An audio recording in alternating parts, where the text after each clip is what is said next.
हम पिछले काफी समय से इस बात को लेकर के अपनी बात मीडिया के सामने, विधानसभा के अंदर, विधानसभा के बाहर कह रहे हैं कि हिमाचल प्रदेश में कानून व्यवस्था नाम की कोई चीज रही नहीं।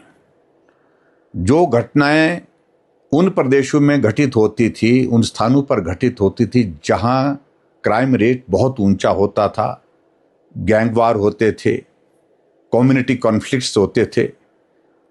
और आज मुझे इस बात को लेकर के दुख के साथ कहना पड़ रहा है कि देवभूमि हिमाचल प्रदेश में भी ये सारी घटनाएं एक के बाद एक घटित होते हुए हम सबके लिए चिंता का विषय बनी हुई है।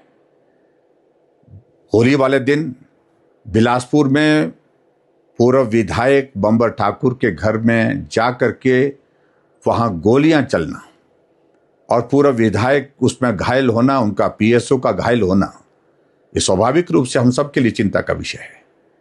आखिर ये हिमाचल किस दिशा में आगे बढ़ रहा है? और उसके बाद वो लोग गोली चलाने के बाद वहां से सुरक्षित भाग करके निकल जाते हैं। अभी तक भी कोई गिरफ्तारी मेरी जानकारी के अनुसार हो नहीं पाई है। और दूसरी बात, सबसे बड़ी बात जो मैं इसमें देख रहा हूं, इन्वेस्टिगेशन एक अलग प्रोसेस है, उस प्रोसेस को हम इंतजार कर रहे हैं, उसमें से क्या चीजें आती हैं। बिलासपुर की इस घटना को लोग अब अलग अलग तरह से देख रहे हैं। एक घटना कुछ वक्त पहले होती है जो डीसी और डिस्ट्रिक्ट सेशन जज के कोर्ट कॉम्प्लेक्स और इस डीसी ऑफिस के नज़दीक होती है।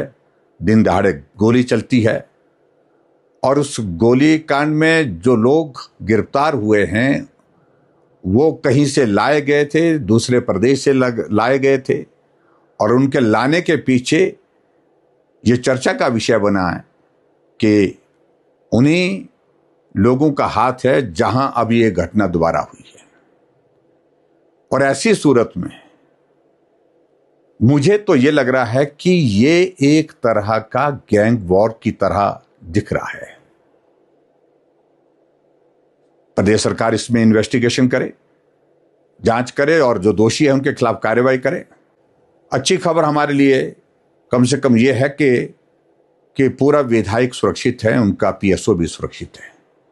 लेकिन इस घटना का मायने, घटना के अर्थ जो है वो बहुत गंभीर दिखते हैं, जिसको लेकर के हमको आज चिंता करने की आवश्यकता है।